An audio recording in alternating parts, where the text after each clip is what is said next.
Hello, Kansas and Western fans.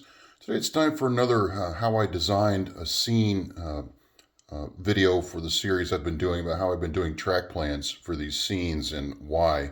And today we're talking about the Royal Gorge Route, which you can obviously see before you.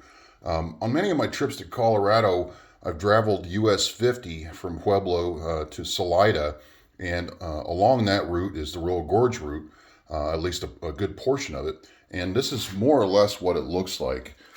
Basically what you have is US 50 here in the foreground, the Arkansas River in the middle, and then the tracks along the river's edge on the other side with rock face and hillside and basically an awesome backdrop to scenic wise to look at as you're driving along the highway.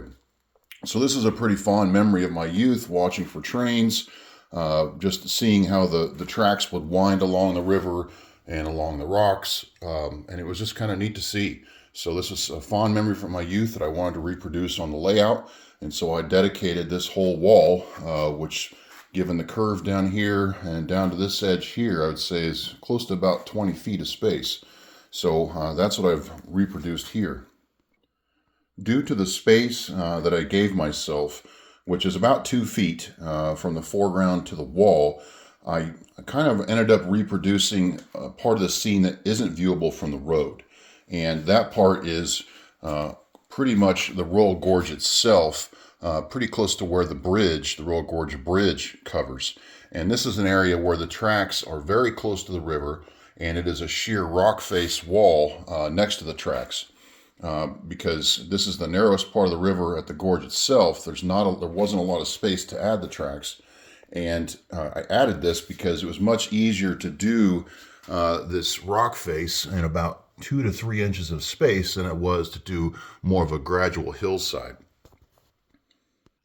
So even though US 50 doesn't have access to that space in reality, I thought it would be kind of neat to reproduce what it would look like if US 50 did. And so far, I'm pretty happy with the results. I struggled with the paint colors a little bit, but given that there's lots of videos out there of train rides along that area, I think I was able to reproduce the area to some degree at least that I've been happy with so far. Now, even though there isn't a lot of track in this area, there was a little bit of planning and some figuring out how I was going to do that. And the trick was to reproduce the scene, which was, some aspect of the scene of the rock face, the track, the river, and the road, but have room for all those aspects. And so even though the track was in the background, I had to have it winding somewhat to reproduce the look of the river winding. And so I kind of reserved maybe 5 inches from the wall to about 12 inches from the wall. And so you can see how the track winds more or less within that limit. Now here on this side, where I've basically created a tunnel to enter the helix, which we'll zoom out a little bit here to see the overall helix, and I'll actually remove the screen just a little bit so you can see what it looks like. It's just a few levels there because it comes up from staging down here and then exits here, and you can see the behind the scenes look of that. Here, we'll go all the way into the tunnel here. There's that. Anyway, so exits the helix here. Now there is a siding along the Royal Gorge Route. I think there are more than one actually, or at least there used to be. So it wasn't unprototypical for me to do that. This siding might be a little bit longer than what I would like for this whole scene because it does take up most of the scene. But I wanted to have a siding because the main line does enter and exit the helix at this point, and I thought it would be handy operationally to have a place to park trains in case we have a traffic jam coming in and out of the helix. Plus I thought it would be nice to be able to reproduce the traffic patterns and have the Royal Gorge Route Railroad have a place to park the passenger train if freight trains needed to come by.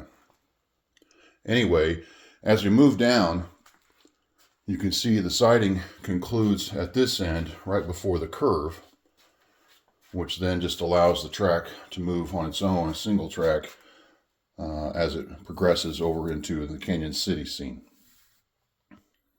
As for the river, I wanted to try to reproduce the scale dimensions of the river, which I would say at times is maybe 100 feet across down to maybe 60 or 70 feet across. And I used photos of the area, the prototype, to kind of generate both the height of the river and the width between the tracks and the road, so it would at least be somewhat accurate. And again, I had to work in that 2 foot width of space, so it may not be totally to scale, but I'm pretty happy with the effect as it looks. The road itself is nearly to scale. I built mine at 22 feet wide, which makes for about 11-foot wide lanes. And as you can see down here where I have an HO scale truck placed, you can see that it does fit within the lane. It's a little bit tight. I wouldn't be too excited about passing a car that close on a road at this scale, but for looks, I think it's not too bad. Once I had decided on the track layout, the river placement, and the road, next I decided that the scene was getting a little bit too uniform because you have the road, the river, the tracks, and just a scale or a cliff face. So I wanted to start adding some features. And I started on the left with this kind of a low flow waterfall where you can see in many rock faces around the world, water finds its way through, whether it's rained or not, and just kind of seeps down along the rock. I wouldn't call it an actual flow of water, just kind of a seepage. So that's what that waterfall is supposed to represent. And then down here, I created kind of an interesting rock cut. There's a few places where the track passes behind some big rock outcrops, probably because the hillside itself was too low to create a tunnel, and so the railroad just blasted a path between the rock that sticks out into the river and the face itself. And so that's the point of that. So it gives something, a little breakup of the visual aspect as the train passes by.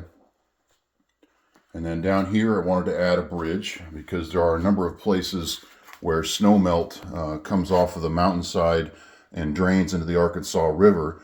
And then during the summer months, it's pretty much just a dry creek bed. So that's what this is going to be.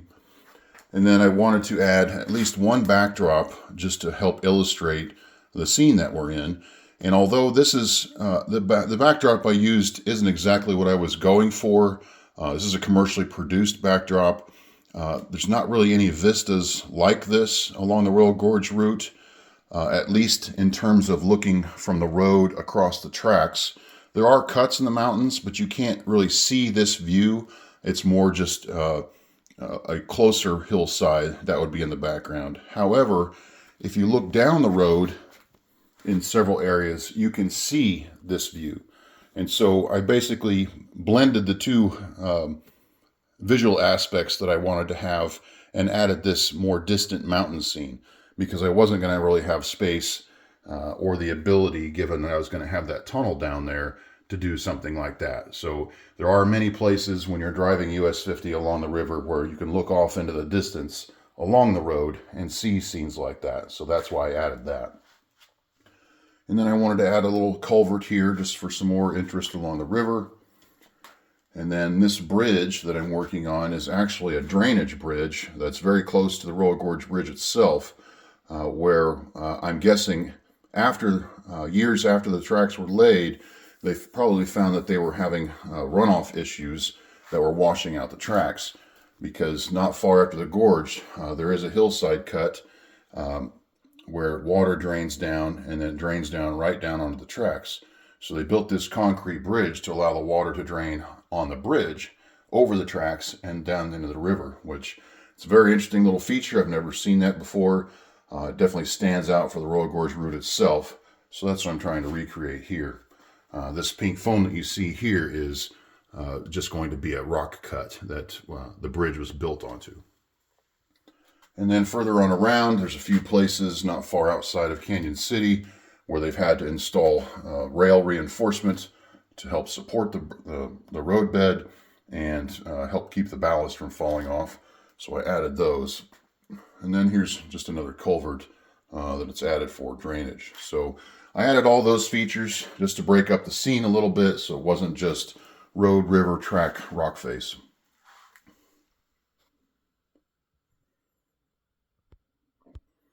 So that's kind of my review of the track plan for the Royal Gorge Route. If you have any questions, please feel free to ask.